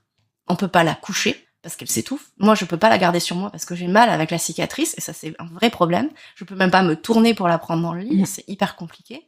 Mon mari, il fait tout ce qu'il peut, mais bon, c'est une seule personne et c'est un être humain. On dort pas, en fait. Elle dort pas parce qu'elle s'étouffe. Et puis, un rhume sur un bébé, tu peux rien faire, en fait. Tu peux rien lui donner, c'est un nouveau-né. Et dans tout ça, bizarrement, j'ai pas de montée de lait magique. Et c'est vrai, là, on en a pas parlé de cet allaitement. Donc toi, c'était un projet quand même, t'avais envie d'allaiter. Ouais, ça c'était un truc... Et pour moi, c'est une grosse claque, l'allaitement. Parce que dans ma tête, je pense que c'est dans la tête de beaucoup de gens avant que t'aies des enfants, c'est automatique, tu vois, tu mets le bébé et paf, ça marche. C'est pas le cas. Alors je pense que mes problèmes hormonaux ont joué. Oui, puis la césarienne aussi. La césarienne aussi. On a une montée de lait beaucoup plus tardive. Moi, j'ai hyper mal et je la mets au sein, je fais tout ce que je peux, mais en fait, ça vient... J'ai pas de massive montée de lait, j'ai un peu. Mais un peu. Et en fait, elle a faim aussi. Donc elle a faim, elle est malade. On dort pas. La sage-femme, elle revient, elle nous voit, on est au bout du rouleau. On va chez le pédiatre. Alors le pédiatre qui l'a accouché, il est dans l'hôpital et du coup ça devient son pédiatre. C'est aussi un mec génial. On a eu beaucoup de chance sur l'équipe médicale. On va, du coup, tu as des rendez-vous, tu vois, le lendemain tu reviens pour qu'il voit le bébé. Et en fait, il lui aspire le nez pour qu'elle respire un peu. Mais bon, c'est hyper violent sur un nouveau-né, c'est hyper compliqué. Il lui aspire, mais enfin, d'ailleurs c'est fou tout ce qui sort d'un si petit nez, mais ça règle pas le rhume. En soi, il peut rien lui donner. Donc, on revient quasiment tous les jours. Et en fait, la sage-femme, elle nous voit et elle nous dit, vous allez dans le mur, là. Vous dormez pas. Vous êtes au bout du rouleau. Moi, j'ai mal, un truc de fou, mais parce que je peux pas me reposer, en fait. Mon bébé, il a faim. Il dort pas parce qu'il peut pas respirer. On est au bout. On est vraiment à bout. Et encore une fois, on est en plein Covid. Il y a pas de famille. Il y a personne qui peut venir t'aider. Même les amis peuvent pas vraiment venir. Et en fait, elle dit, il faut que tu retournes à l'hôpital. Parce que tu peux pas rester comme ça, quoi. Soit toi, soit Mila, enfin vous y allez ensemble, mais je veux dire, il faut qu'ils hospitalisent l'une des deux, parce que tu peux pas rester comme ça. Et donc au bout d'une semaine après l'accouchement, donc ça a l'air juste avant mon anniversaire, on retourne à l'hôpital, on va aux urgences de l'hôpital où j'ai accouché, et je dis, moi j'ai mal, ma fille elle a un rhume, et en fait on est au bout du rouleau, quoi. Je pense qu'on a touché le fond. Le mec des urgences nous voit, ils sont très gentils toujours, et il se trouve que le pédiatre de ma fille, il est de garde ce soir-là, donc il l'appelle. Et là, le pédiatre dit, ok, on admet Mila. Il me dit, mais je peux pas m'occuper de toi. Je dis, c'est pas grave, moi j'ai besoin d'un lit médicalisé et qu'elle puisse dormir, hein. Et qu'on s'occupe d'elle et qu'elle aille mieux. Parce que moi, je m'en fous de moi, entre guillemets. C'est pas grave. Moi, j'ai mal parce que je dors pas et que je peux pas me reposer, en fait. Et du coup, il admet Mila. en pédiatrie. Et là, il est 2-3 heures du mat. L'infirmière, elle me porte la machine à pompe professionnelle, c'est celle de l'hôpital que tu loues. Pour tirer ton lait. Pour tirer mon lait. Je tire mon lait, j'ai rien. Je suis vide. Dans tous les sens du terme. C'est mon esprit est vide, mon corps est vide, je n'ai pas de lait, j'ai plus rien. Je crois que c'est un des pires points bas de ma vie, en fait. C'est horrible parce que tu devrais être dans la joie d'avoir ton nouveau bébé, mais en fait, t'es au bout du rouleau, quoi. Et j'ai rien. Et elle me regarde, elle me dit, OK, on va lui donner du lait maternel. Tout va bien. Est-ce que t'as une marque que tu préfères? Question dont je me souviendrai toute ma vie. Est-ce que j'ai une idée d'une marque? Tu vois, je sais même pas ce que c'est une marque. Je dis non, je sais pas. Elle me dit, OK, t'inquiète pas. Je prends ton bébé. Elle va aller à la nurserie. On va lui donner à manger. Et toi, tu vas dormir. Il est 3 heures du matin. Je suis endormie à moitié sur la pompe qui essaie de pomper mon lait qui n'est pas là. Et là, je dis, OK, on lâche. Mon mari, il va dormir. Moi, je dors un peu. Il donne à manger à Mila. Bizarrement, à partir du moment où elle mange, ça lui fait du bien. Parce que là, jusqu'à maintenant, vous aviez pas complété? Non. Parce qu'à Singapour, ils sont très pro-allaitement. Et du coup, ils m'ont jamais conseillé de compléter. Limite, ils m'ont dit, en gros, c'est tu la mets au sein et ça va bien se passer. Parce que les consultantes, elles passent quand t'es à la maternité. Et en gros, j'ai compris ça après, comme ils poussent l'allaitement à fond, ils m'ont jamais dit, avec la césarienne, avec tes soucis, peut-être il faut compléter un peu, ça va t'aider. Et en fait, moi, j'ai essayé, mais je pense que je me suis épuisée à essayer. Et qu'elle avait faim. Et en fait, à partir du moment où on a complété, ça allait vachement mieux. Et ce qui est bizarre, c'est qu'on est resté sur un truc mixte, et ma fille, elle est pas difficile. Elle a pris le sein, elle a pris le biberon, elle a tout pris. Du coup, j'ai continué à l'allaiter pendant 4 mois. Après, j'avais vraiment plus de lait.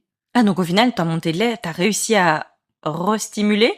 J'ai continué à essayer et on faisait un mix, quoi. Ouais, mais c'est super. Mais moi, tu sais, moi, j'ai eu une histoire d'allaitement très difficile aussi, et je pense qu'on ne parle pas assez de l'allaitement mixte, hein. Mais c'est la solution, en fait. Surtout quand t'as une césarienne que t'as souffert, en fait, et que ton corps, il a besoin d'un petit relais. Parce qu'il y a cette espèce d'idée, c'est, si tu donnes du lait maternel, le bébé prendra plus le sein. Moi, ma fille, elle prenait tout. Elle avait faim, elle était contente, elle a jamais été difficile. Il y a certains enfants qui prennent mais bien pas. sûr. Mais, et au contraire, c'était super. Parce que du coup, il y avait des heures où j'allaitais moi, des heures où on me donnait le biberon, et on a fait un truc mixte tant que j'ai eu du lait. J'aurais beaucoup aimé allaiter plus, en fait. C'est un truc, j'étais vraiment triste, en fait, de ça. Le contact et d'être ensemble, et j'essayais de créer ce lien qu'on n'a pas eu au début, tu vois. Mais pendant 4 mois, on a fait un mix et c'était très bien. Et cette espèce de côté de genre, non, mais c'est bon, tu mets au sein et tout va bien. Mais en fait, non, tout va pas bien, quoi. Donc, oui, la mère s'épuise, la mère est dans la douleur, la mère s'épuise, la famille entière est épuisée et sur les nerfs. Le bébé a faim. Ouais, un bébé qui a faim et qui pleure, c'est hyper stressant pour les parents. Et surtout aussi, je trouve quand même que les mères césarisées, il y a même une question tout à fait pratique, mais je trouve que même porter son enfant et le mettre au sein, ça fait mal. C'est douloureux en fait, parce qu'il y a quand même énormément de positions d'allaitement, où quand on te dit mettez votre coussin d'allaitement sur le ventre et posez votre enfant, ah mais là en fait rien que un coussin d'allaitement qui porte un bébé de 4 kilos, en fait ça fait mal, en fait ça fait une pression qui est très douloureuse. Ouais. Donc c'est vraiment pas simple du tout. Moi il y avait genre une position et demie qui marchait, en plus avec mes mains qui me faisaient mal, je pouvais pas vraiment la tenir, c'était l'enfer. Hein. Vous resterez combien de temps? On reste 4 jours de plus. 4 jours, donc toi tu te requinques un peu. Pas vraiment. On est à l'hôpital, elle a passé 12 heures sans dormir. Elle a 1 semaine. Et là, les infirmières me regardent, elles me disent, mais pourquoi elle dort pas? C'est mon premier enfant. Ça fait 12 heures que j'essaye de la faire dormir et que je suis debout à essayer de marcher et de la faire dormir. Je ne sais pas. Et en fait, tu sais quand est-ce qu'elle a fini par dormir? Quand ils l'ont mis dans une petite boîte à oxygène.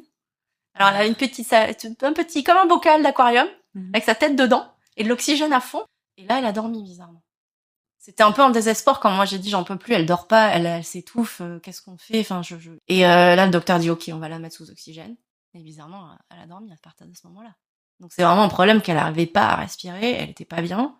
Donc là, ça commence à aller mieux. Elle, son rhume passe. Moi, je me requinque un peu. Les infirmières sont adorables, je tiens à le dire.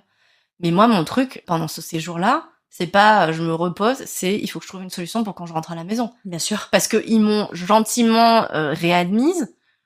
Parce qu'il y avait besoin, mais aussi parce qu'ils ont vu qu'on avait besoin d'aide. Et en vrai, je vais pas rester là. Enfin, ils sont gentils, mais ils vont pas me garder pendant 6 mois, quoi. C'était pas le but non plus. Mais par contre, je me rends compte qu'on a besoin d'aide. Parce qu'on est que tous les deux, parce que moi j'ai vraiment mal et que je suis limitée dans mes mouvements et que voilà, on a besoin d'un relais. Donc moi, dans mon idée, je cherche une infirmière de nuit qui peut venir un peu nous relayer la nuit. Comme ça, c'est impossible à trouver. Faudrait booker des mois à l'avance, mais il y a personne.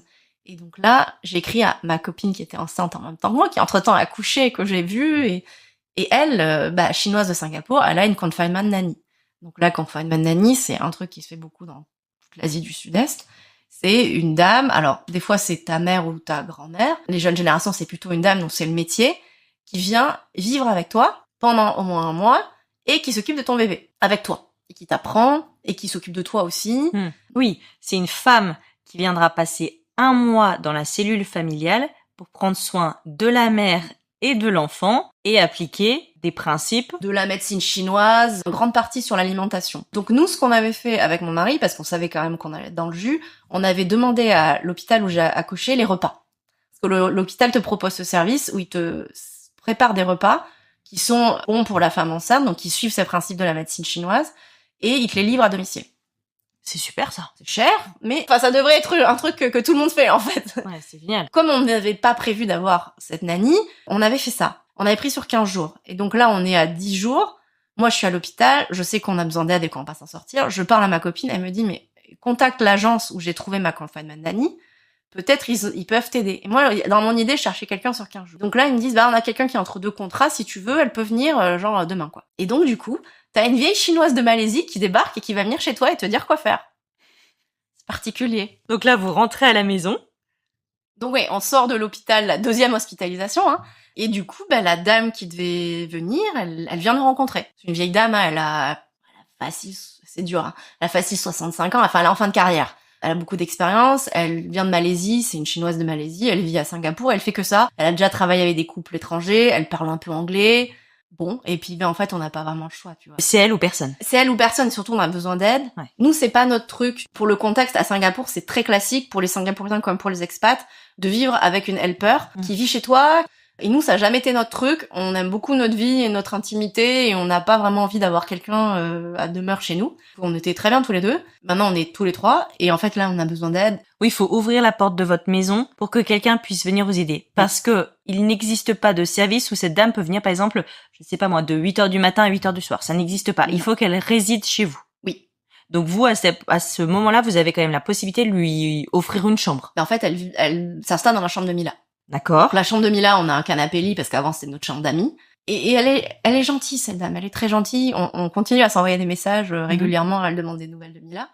Moi, je mets des limites sur les trucs qu'on va faire et les trucs qu'on va pas faire parce que je connais un peu, ça fait quand même un moment qu'on est à Singapour, la tradition pure et dure de la médecine chinoise quand tu viens d'accoucher, c'est tu te laves pas. Oui. Bon, moi je me lave, hein. Tout ce qui sous-tend le truc, c'est que quand tu donnes naissance, tu perds du sang et tu perds de la chaleur. Donc, le but de l'alimentation, des soins et de tout ce que tu fais pour la femme enceinte, c'est de remonter réchauffer, remonter la chaleur, apporter des choses qui réchauffent. Et en fait, ce qui réchauffe dans la nourriture en particulier, c'est beaucoup de poulet, y compris du poulet noir. J'ai jamais vu ça. Tout est noir, y compris les os. D'accord. J'ai jamais vu ça. Non, c'est pas mauvais, mais c'est très bizarre. Beaucoup de bouillon de poulet, mais parce qu'il y a beaucoup de collagène. Donc, du coup, c'est très réparateur pour ton corps. Et après, du théodate. Donc, tous les jours, elle te fait une énorme marmite de théodate. Bon, moi, j'aime beaucoup ça, heureusement, parce que tu vas en boire des hectolitres. Donc, il y a des dattes, c'est des grosses dattes rouges, qui ont beaucoup de vitamine C, qui ont beaucoup d'antioxydants dedans.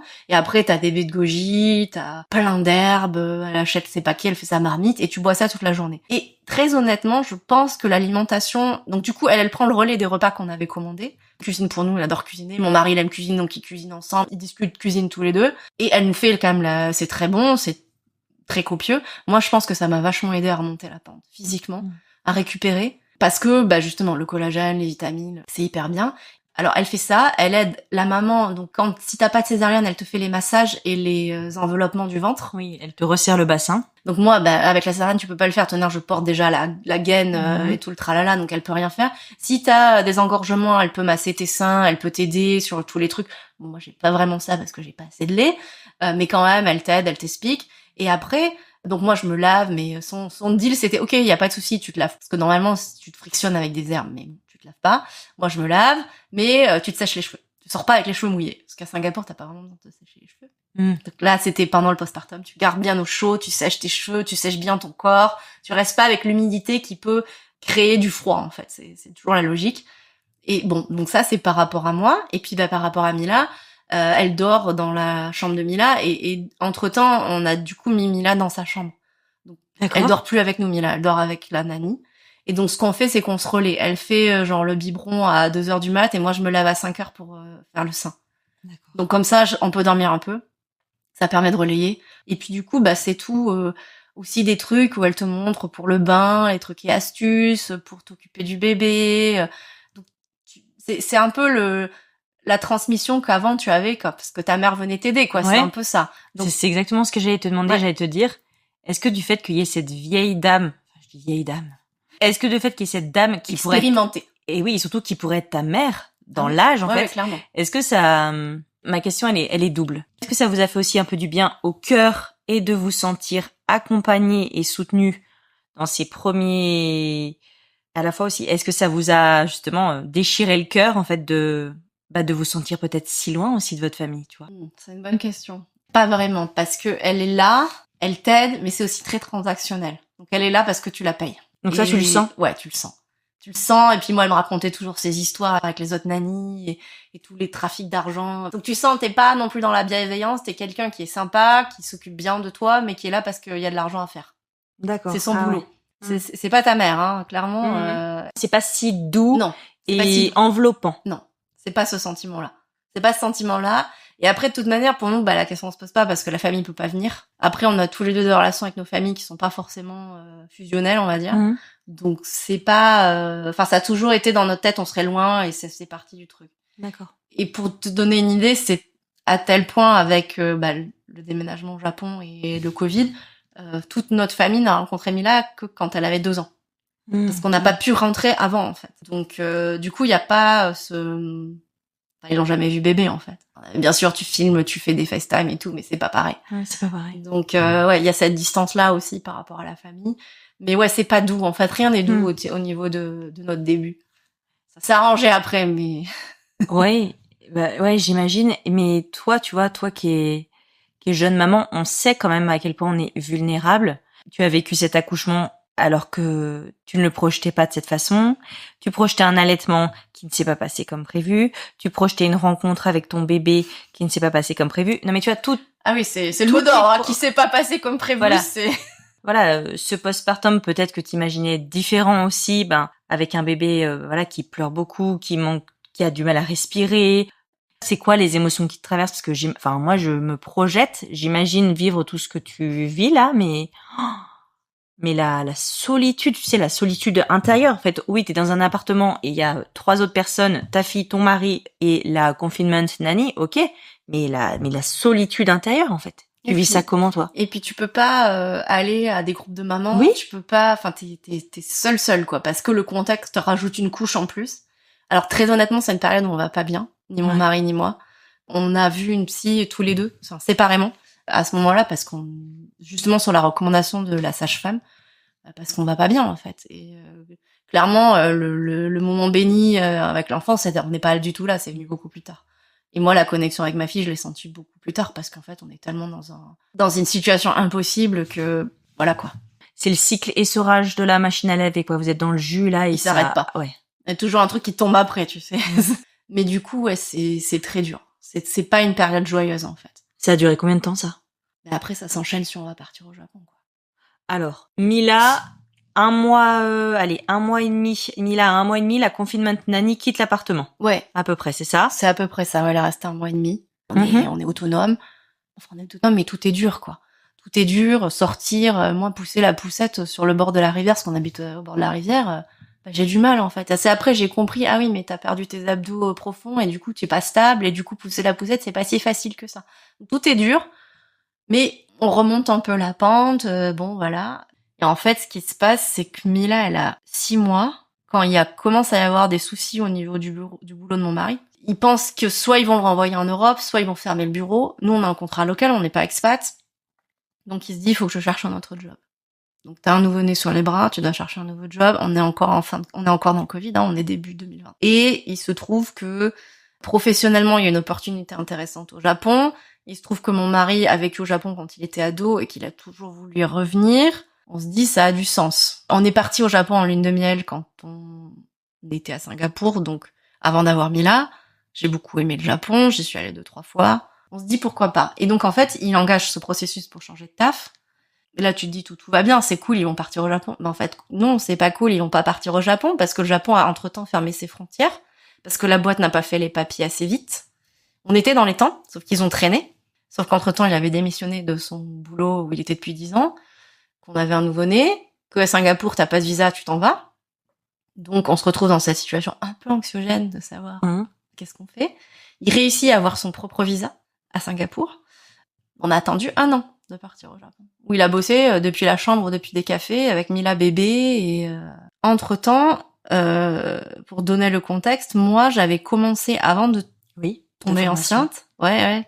Donc, je suis tombée enceinte en janvier et en avril de l'année d'avant. Donc, j'étais en train de finir ma première année de master de psychologie positive.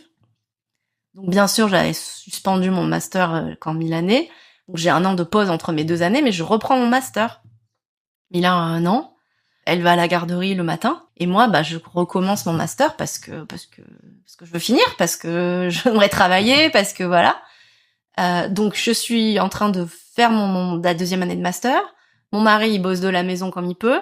Et à un moment, c'est parti, on peut aller au Japon. Donc, on déménage au Japon. Mais là, elle a 1 an et demi quand on part au Japon. Et là, c'est le nouveau choc. Moi, le Japon, c'est un choc. Tu t'attendais à quoi? Parce que toi, tu connaissais ce pays. Tu l'avais découvert avec ton mari, vous y étiez venu plusieurs fois. Là, qu'est-ce qui fait que c'est un choc? Le fait d'y vivre, le fait d'arriver en famille et d'avoir plein d'autres choses à gérer avec un enfant et peut-être d'arriver dans un pays où il y a cette barrière de la langue, des rituels peut-être moins faciles en fait qu'à Singapour. Tu vois, qu'est-ce qui a été tellement si choquant au final? En fait, mais t'as tout à fait raison. Je connaissais le Japon, mais en tant que touriste. Débarquer pour y vivre, c'est complètement une autre histoire. La quantité de paperasse, la difficulté sur des choses qui devraient être simples dans le quotidien. C'est un peu l'extrême inverse de Singapour où tout est fait pour être simple. Donc, Singapour, tout le monde parle anglais puisque c'est une des langues officielles. Singapour, c'est un état multiculturel qui est designé pour être un état multiculturel. Le Japon, c'est l'extrême inverse. Tu dénotes partout où tu vas, tout le monde te voit. Enfin, je veux dire, tu peux pas te cacher au Japon. À Singapour, il y a forcément d'autres étrangers, il y a forcément d'autres bébés blonds. Moi, ma fille, surtout à l'époque, elle a les cheveux blonds platine, on ne voit qu'elle. Tu peux pas passer inaperçu, en fait. Donc, il y a ça, et puis, tout est compliqué au début. Alors, peut-être parce que j'étais aussi plus la même personne. Quand je suis venue au Japon en lune de miel ou en voyage, j'étais jeune mariée, on est à 2, tout est facile, tu vois, quand t'as pas la logistique d'un petit enfant. Là, j'arrive avec un enfant d'1 an et demi, les couches, le lait, les courses au supermarché, bon, t'es perdu, quoi. Et puis je parle pas japonais, tout est bizarre, tout est différent. Et puis je suis perdue, je suis pas bien encore dans mon postpartum. Ça fait 1 an et demi, je suis pas encore avec tout ce qui s'est passé, voilà. Je suis pas remise, en fait. C'est ce que j'allais dire. Tu dis, quand je venais au Japon, j'étais une jeune mariée, mais là t'arrives au Japon, t'es une jeune maman, en fait, 1 an et demi, mais t'es loin pour certaines. Mais moi, je me mets dans cette team-là. Ah, t'es loin d'être sortie du postpartum, hein. L'équilibre, je veux dire même hormonal, la reconnexion avec ton toi d'avant, ta transformation, t'es en pleine mutation, là. Enfin, il se passe tellement de trucs. Maintenant, tu assures la survie d'un être humain et t'es complètement chamboulé. Il se passe trop de trucs, là. Ah, moi, je suis en mode survie, mais on est en mode survie avec mon mari depuis la fin de la grossesse, en fait. On arrive. Mon mari, lui, il peut enfin travailler, voir ses collègues. Du coup, il travaille beaucoup à la japonaise, même s'il bosse pour une boîte internationale. Il voit ses collègues, donc il sort beaucoup aussi parce qu'il est content de voir ses collègues. Et moi, je suis toute seule. Je suis toute seule dans mon appart total avec mon bébé. Et en fait, il y a personne, quoi. J'avais des amis proches à Singapour. J'ai perdu tout mon cercle. Je connais personne à Tokyo. Je suis avec un bébé, comme tu dis, je suis loin d'être sortie du postpartum. Et c'est le désert, en fait. Donc, je travaille sur mon master. Et sur quoi je fais mon projet? Bien sûr, je crée des cartes pour aider la santé mentale des jeunes parents. Parce que je suis en plein dedans. Et je me souviens, notre prof, elle dit, c'est pas le sujet de votre master, parce qu'on crée un artefact, donc tu crées un objet. C'est pas ce avec quoi vous allez faire tout votre travail de votre vie. C'est ce qui est présent en ce moment. Vous avez pas beaucoup de temps. Et en fait, moi, la seule chose dans laquelle je pense, c'est le postpartum et comment est-ce qu'on peut aller mieux. Donc, je fais ça, en fait, c'est ça. Donc, je suis en train de faire mes cartes, j'ai les post-it partout, dans mon mur d'appart hôtel. Mais mon bébé, il va pas à l'école, hein, donc du coup, j'ai mon bébé non-stop. On cherche des apparts, donc on visite tous les quartiers de Tokyo qui peuvent être sympas, parce qu'on n'est pas trop bloqué géographiquement, donc on connaît pas. Enfin, tu vois, quand tu viens en touriste, tu connais pas la ville, les endroits où tu vas vivre. Et une ville aussi tentaculaire que Tokyo, il y a beaucoup de choses à visiter, il y a beaucoup de choses, et d'un quartier à l'autre, c'est très différent. Ouais. Donc on se balade beaucoup avec Mila, on fait des tours de poussette, je découvre des quartiers, je me dis est-ce qu'on aimerait bien vivre là. Donc c'est ça pendant 2 mois, jusqu'à ce qu'on trouve Tsukishima, là où on a décidé de s'installer, qu'on adore, qu'on va quitter bientôt malheureusement, mais qu'on adore. Et là, on trouve une école, elle commence à aller à l'école, et là ça change aussi la vie. Ouais, toi ça te rapporte un peu d'équilibre. Ouais. Je peux aussi finir mon master parce que j'ai beaucoup de travail, et puis je peux me consacrer à qu'est-ce que je veux faire de ma vie. Et l'avantage c'est que par mon master et les études que je fais, je sais ce dont j'ai besoin, tu vois. Je sais que j'ai besoin de communauté et que je suis vraiment monstrueusement isolée. Donc c'est pour ça que j'adhère à Phage et que j'essaie de rencontrer des gens. Oui, puis peut-être aussi que c'est aussi peut-être qu'en adhérant plutôt à Phage, en te tournant vers cette communauté de femmes à visée professionnelle, c'est peut-être aussi pas innocent, tu vois. Ton postpartum avance, peut-être que tu sors de cette extrême petite enfance qui t'a pris énormément d'énergie, qu'elle n'a pas été simple, consomme beaucoup d'énergie, qui prend beaucoup de temps, où on est beaucoup dans le don de soi. Là, peut-être que tu reprends le chemin des études, tu finalises ton master, t'es sur la production de ton artefact, comme tu dis. En fait, peut-être que tout est lié, de se dire, en fait, là, moi, j'ai envie aussi de penser à moi. Il faut que moi, je me reconnecte à qui je suis et à ce que je veux faire pour moi. Enfin, ouais, c'est pas anodin, en fait, c'est hyper important. Comme tu dis, c'est pas anodin, mais c'est aussi, en fait, c'est que moi, j'ai tout fait en même temps. Donc, je me suis mariée, j'ai eu un bébé, j'ai changé de carrière, j'ai changé 2 fois de pays. Et c'est un peu normal que je me sentais perdue dans mon identité. Enfin, voilà. Sur le papier, quand tu le dis comme ça, c'est sûr. Et du coup, c'est vrai que se reconnecter à une communauté de femmes qui cherchent à travailler au Japon, et on sait que c'est pas si facile, ni pour les femmes étrangères au Japon. Donc c'est ça, c'est ce process d'essayer de me retrouver. Très clairement, je voulais faire le club entrepreneur, que j'ai fait l'année d'après, du coup, que j'ai animé l'année encore après. C'était vraiment un truc qui, moi, m'attirait dans l'association, parce que j'avais cette idée de monter mon business. C'est un peu ma bouée de sauvetage, et c'est un peu aussi de me forcer à voir du monde, parce que tu peux vite t'isoler, surtout dans une ville aussi grande où ça te prend du temps d'aller partout. Donc du coup, souvent t'es là, ouais, mais est-ce que j'ai vraiment envie de faire 1 heure de métro pour aller à cet event? Ben oui, il faut. Donc c'est ça, c'était un peu se forcer à sortir et se forcer à sortir un peu la tête de l'eau, quoi. Et là, est-ce que donc maintenant ça fait, tu dis 4 ans que vous êtes à Tokyo? Ouais. Tu dirais que vous avez atteint un peu un équilibre? Maintenant on va bouger de nouveau. Oui, mais que à Tokyo. Ouais, mais ça rechamboule un peu tout quand même aussi. Parce que ma fille, elle était dans un système anglophone, elle va rentrer au CP à l'école française, on rebat les cartes. Jamais de répit. Oui, non, mais il y a une adaptation. Oui, il y a une adaptation à l'école française, d'accord, mais toi, tu gardes ton réseau social, tu gardes ton réseau professionnel, ton mari, il reste dans son travail, vous restez dans une ville que vous connaissez avec des ancrages, tu vois, vos meilleurs spots, ça reste les mêmes. Ouais. Est-ce que, tu vois, tu te sens comment aujourd'hui? Plus à l'équilibre? Est-ce que tu dirais que dans ta maternité, t'es plus à l'aise? Est-ce que vraiment tu dirais que les tempêtes, ça te semble loin, c'est encore proche, tu vois, il y a des réminiscences, t'es comment par rapport à ça? J'aimerais bien te dire que tout est parfait, c'est pas le cas, mais c'est la vraie vie. Moi, honnêtement, alors par rapport à la maternité et la relation avec ma fille, moi, la phase nouveau-né, toute petite enfance, c'était vraiment pas mon truc. On va pas se mentir. Bon, il y a plein de raisons qui ont fait que c'était hyper dur. Je trouve que ça s'est pour moi beaucoup arrangé à partir du moment où elle a commencé à parler et où j'ai pu comprendre ce qui allait pas. Peut-être c'est ma déformation professionnelle, mais moi j'ai besoin de comprendre ce qui va pas et de mettre des mots dessus. Et à partir du moment où elle a pu s'exprimer, on a une relation. Enfin, pour moi c'était beaucoup plus simple. Enfin, même déjà quand on arrive au Japon, tu vois, on faisait des mini-aventures, tous ces quartiers qu'on a explorés et tout. Bah c'est chouette et on le fait encore plus maintenant à grosse échelle, mais ça c'est mieux. Et dans cette relation là, maintenant j'ai une super relation avec ma fille. Et après au niveau de l'équilibre, c'est encore toujours un peu un truc d'équilibriste. Après, je pense que c'est la vie ici qui est un peu compliquée, parce que les trajets, parce que la culture du travail aussi. Mon mari fait des grosses journées, il a des gros horaires, je suis quand même beaucoup seule avec ma fille. C'est pas le choix de vie, ni pour l'un ni pour l'autre, en fait, c'est pas forcément ce qu'on voudrait. Donc c'est vrai que des fois c'est un peu, ça a un coût, en fait, la vie ici. Je pense que je suis pas la seule à le dire. Donc, est-ce qu'on est vraiment à l'équilibre? Je dirais pas ça. Et puis bon, là, déménager, même si on reste à Tokyo et tous les repères sont les mêmes, tu changes de quartier, c'est quand même une autre routine, il faut remettre en place des choses, donc bon, comme on aime bien à dire en rigolant, parce qu'on peut faire qu'en rire, on s'ennuie jamais, nous. Merci. J'ai plusieurs questions là qui me venaient pendant que tu me racontais ça. Si ça te dérange, si ça te met mal à l'aise, tu me réponds pas. Est-ce que votre famille, elle est au complet?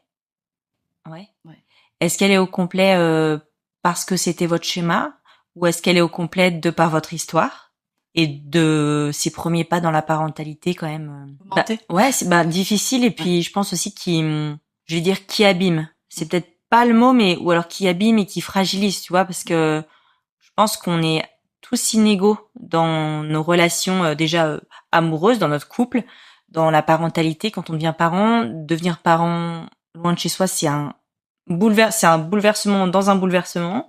Et je pense que la question du deuxième enfant et d'avoir une famille plus nombreuse questionne beaucoup de gens quand ils vivent loin, parce que ils ont pas leur village, le fameux village dont on parle. T'as pas les grands-parents. L'expatriation amène des questionnements sur la composition d'une famille. Donc ouais. Alors il y a plein de choses dans tout ce que t'as dit, mais nous on est au complet, et non, c'était pas l'idée de départ. Donc comme je te dis, mon mari, ils sont 3, moi je suis fille unique et c'est pas si facile que ça. Enfin, j'aurais aimé offrir autre chose à ma fille. Et même au début, après avoir eu Mila, je me disais je veux un autre enfant. Irréalistiquement, parce qu'on était dans une situation complètement folle. Et en fait, quand le temps est passé, ça a décanté. Je suis pas sûre d'être en état de m'occuper de notre enfant. Très honnêtement. Il y a l'âge aussi. Moi, maintenant, j'ai 43 ans. Ouais. Donc, on va pas se mentir, ça commence à être tard. Déjà, je suis une vieille maman par rapport aux mamans des enfants de l'âge de Mila. Et puis, il y a ma santé, en fait. Ma santé fait que, comme je dis sur le papier, j'ai eu beaucoup de chance de tomber enceinte aussi vite et aussi facilement que ce que j'ai eu. Et j'en suis hyper contente. Mais recommencer, je suis pas sûre. J'ai quand même 50 plus, enfin même 6 quasiment. Le suivi au Japon me ferait un peu peur, je t'avoue. C'est compliqué parce que ici j'ai pas le génial endocrino qui me suit, et je suis pas sûre de comment ça serait suivi. Et là j'ai pas la force, en fait. Et je pense que tous les deux, dans l'idée, je pense qu'on aurait bien aimé, mais réalistiquement, on a déjà un enfant envers lequel on a une responsabilité d'être les meilleurs parents possibles. Et en fait, comme tu dis, quand t'es à l'étranger et que t'es deux et que t'as pas le soutien, et c'est un renoncement, mais la réalité, c'est que moi, ce que je veux, c'est être la maman de Mila, et je suis pas sûre, avec un deuxième enfant, que je sois en état. Même physiquement, tu vois. Mais je parle même pas mentalement, parce que ça, c'est encore une autre histoire, vu que j'ai quand même beaucoup de soucis avec ma santé mentale dans le postpartum, mais la santé physique, d'être physiquement en état de m'occuper d'elle, je suis pas sûre. Et à mon âge, c'est une réalité. Donc, pour l'instant, je pense que... pour l'instant. Et justement, ça règle la question, en fait. Le temps passe aussi. Je pense que si on avait 10 ans de moins, ça serait pas la même. Clairement, tu vois. Tu peux laisser passer le temps, arriver à un stade où tu dis, OK, j'ai la force de recommencer. Et on peut le faire en le faisant bien pour pas qu'elle en souffre. Physiquement, je suis pas sûre, en fait, de pouvoir. Bien sûr. Et réalistiquement, pour moi, mon devoir, il est vis-à-vis d'elle, et d'être moi en forme pour elle, quoi. Et rajouter une équation en plus, pas sûr. Donc pour l'instant, enfin pas pour l'instant, je te dis pour l'instant, mais en fait on est au complet, ça fait bizarre de le dire, mais en même temps c'est la vérité, quoi. Merci Julie pour ton honnêteté et ta sincérité. Tu le sais, dans le podcast, il y a toujours une petite rubrique où je demande à mes invités quelle est la fête ou la tradition locale qu'elles aiment célébrer avec leurs enfants. Alors toi, t'as vécu à Singapour. Alors je sais pas si tu vas vouloir nous partager une fête ou un rite ou une habitude de vie. Ça peut être aussi une petite habitude quotidienne, quelque chose qui est fait à Singapour et qu'on ne voit nulle part ailleurs, ou quelque chose du Japon. À toi de me dire. Non, moi, ce qui me vient, c'était pour les 1 mois du bébé, il y a enfin, c'est pas une cérémonie, mais c'est une fête, en fait, où à ce moment-là, il y avait les amis qui pouvaient venir. Donc j'avais une amie qui était venue et qui avait cuisiné les plats traditionnels. Du coup, t'as des œufs qui sont peints en rouge. T'as des kueh, c'est les gâteaux indonésiens qui sont avec des couches de couleurs différentes. Elle avait rapporté comme ça plein de gâteaux, plein de trucs. Il y avait encore ma confinement d'amis à ce moment-là, donc on avait fait une petite cérémonie ensemble. C'est pour célébrer les 1 mois du bébé. Et elle m'avait offert une pièce de monnaie avec un rat, parce que Mila, son signe astrologique chinois, c'est le rat. Et le rat, c'est le début du cycle. Donc c'était un nouveau cycle qui s'ouvrait. Donc c'est le rat de métal. Donc du coup, elle m'avait acheté une pièce spéciale commémoratrice pour ça et que j'ai toujours, que Mila aura quand elle sera plus grande. Donc c'est un petit souvenir, c'était mignon, c'est très ancré dans les traditions locales. T'as des photos de ça? Ouais, j'ai des photos des gâteaux. J'ai retrouvé l'autre jour Tu pourras me les partager? Ouais, je te montrerai. C'est très joli, c'est très coloré et bon, c'est le rouge qui est quand même une couleur très forte dans la tradition chinoise et l'argent, tu vois. Parce que les enfants, c'est une valeur très structurante dans la société chinoise. C'est la transmission et c'est la famille, c'est hyper important. Donc du coup, c'est marrant que nos amis chinois de Singapour, ils aient cette tradition, mais ils les ont inclus avec nous dedans en fait. Du coup, on a bénéficié de ça. Et puis c'est vrai qu'au Japon, nous on adore les matsuri avec Mila. Donc dès que c'est la période, elle veut tout le temps être en gilet et on fait les bonandori, on fait les danses, on fait les matsuri. C'est un peu le truc. Pour moi, c'est le truc qui permet de survivre à l'été en fait. Parce que l'été est tellement chaud, faut bien qu'il y ait un truc que t'aimes bien. Donc le matsuri, c'est un peu la récompense. Je suis d'accord. Et c'est vrai que ça, c'est un truc, c'est profondément ancré dans notre vie, dans nos traditions. Puis du coup, j'aime bien les danses, donc on les repère. Et après, tu vois les groupes, c'est toujours un peu les mêmes mamies qui dansent, donc tu les suis, puis elles te reconnaissent. Forcément, tu peux pas te louper. Donc c'est drôle, mais j'aime bien. Voilà, ça, c'est les petites traditions de l'été. Ça arrive. Ça arrive là. Ça arrive. Les chaleurs arrivent à Tokyo, on y arrive. Et enfin, les dernières questions du podcast. J'aime demander quelle est les situations, voilà, qui font que tu aimes élever ton enfant à l'étranger et à contrario, les situations où tu aimerais élever ton enfant en France. Alors c'est marrant parce qu'en fait, ce que je disais, moi je connais rien de la maternité en France. Ouais. Et c'est pour moi, mais même les termes, en fait, je les connais en anglais, les termes de la grossesse, je les connais pas en français. Donc pour moi, en fait, je me vois pas vraiment élever mon enfant en France. On est parti, on n'est pas forcément prêt à revenir. Bah, le Japon comme Singapour, je pense que personne va te dire le contraire, la sécurité et le fait que t'es pas trop en stress. Alors moi, je jette toujours un œil parce qu'elle attire quand même l'attention comme elle est différente ici, mais tu vois, t'es quand même relax au parc quand elle joue et qu'elle court partout. Et puis, alors c'est très différent. Je disais la culture chinoise, l'enfant a une place centrale et c'est vraiment les enfants sont limite sacrés. Donc ça, c'était chouette. Au Japon, c'est moins. J'avais un peu peur de ça, mais au final, t'as quand même une certaine bienveillance envers les enfants. Partout, tu vas au resto, ils vont te porter les couverts pour les enfants. T'as rarement besoin de demander. Les salles de change d'allaitement dans les supermarchés, les toilettes pour enfants. Je sais pas s'il y a ça en France parce que je t'avoue que ça m'intéressait pas quand j'étais pas maman et que je rentre pas assez souvent pour avoir. Mais pour moi, cette facilité du quotidien où même si ils parlent les japonais, les enfants, mais en fait, il y a quand même une place pour l'enfant un peu partout. Et je me sens pas, alors c'est peut-être moi, mais j'ai pas l'impression, à part de rares exceptions près, qu'on gêne. Tu vois, d'être avec des enfants. Les enfants, on les laisse un peu faire leur vie, entre guillemets, bon, dans la limite du raisonnable, mais il y a ce côté, ils ont leur place dans la société. Je sais qu'en France, en ce moment, il y a quand même beaucoup de débats sur les espaces sans enfants, les enfants dérangent. Ici, j'ai pas cette impression-là. On laisse les enfants être des enfants, très appréciable, c'est vrai. J'ai une autre question signature. Qu'as-tu appris sur toi avec cette maternité à l'étranger? Ouais, ça, c'est une question profonde pour la fin.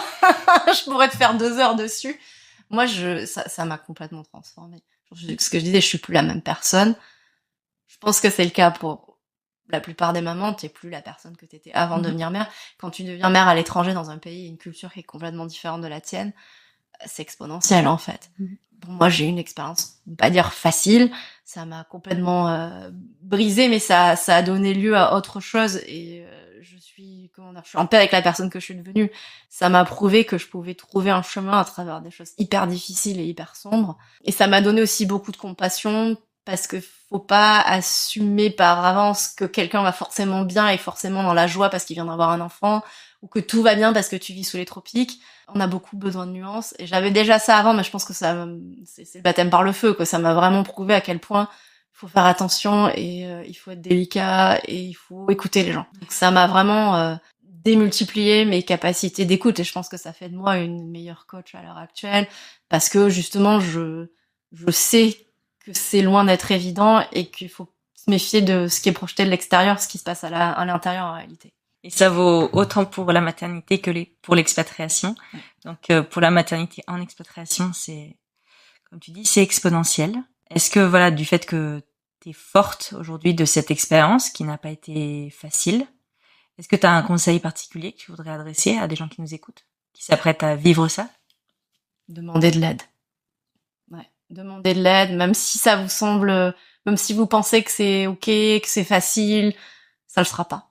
Parce qu'on a tous des moments, bon, tout le monde n'a pas l'expérience comme la nôtre, mais on a tous des moments où c'est difficile. Entourez-vous, parce que si vous êtes loin de votre famille ou loin de vos amis, trouvez des relais, trouvez des aides. Si c'est une association, si c'est un groupe de femmes, si c'est un groupe WhatsApp, un groupe sur Facebook, que sais-je, trouvez de l'aide.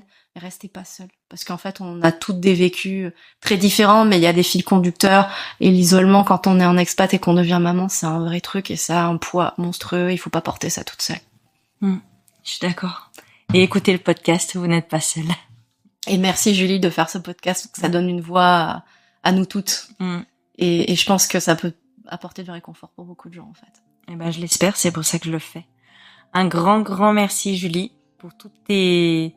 Je vais le redire, enfin je dis ça à chaque fois, mais un grand merci pour tes confidences, la sincérité dans ton partage et vraiment cette honnêteté en fait d'oser dire que ça n'a pas été simple, parce que je pense que oui, on embellit beaucoup, on romantise beaucoup cette partie de l'arrivée d'un enfant qui, voilà, c'est merveilleux, c'est le cadeau de la vie, mais pour les parents c'est dur, et pour les parents expats c'est différent. Donc vraiment, merci d'avoir mis tout ça en lumière aujourd'hui dans notre échange. Avec plaisir. Merci d'avoir écouté cet épisode de Nouvelle Ère, Nouvelle Mère. S'il vous a plu ou inspiré, vous pouvez le partager, laisser un commentaire sur votre plateforme d'écoute et vous abonner. Sachez que ces petits gestes comptent beaucoup et me motivent chaque jour. On se retrouve dans 2 semaines pour le prochain épisode. Vous pouvez retrouver les ressources et les coulisses du podcast sur Instagram, @nouvellemère.lepodcast. Les bonnes adresses partagées par mon invité sont disponibles sur la Google Maps, dont le lien est dans la description de l'épisode. Je vous dis à très vite pour un nouveau témoignage de maternité à l'étranger.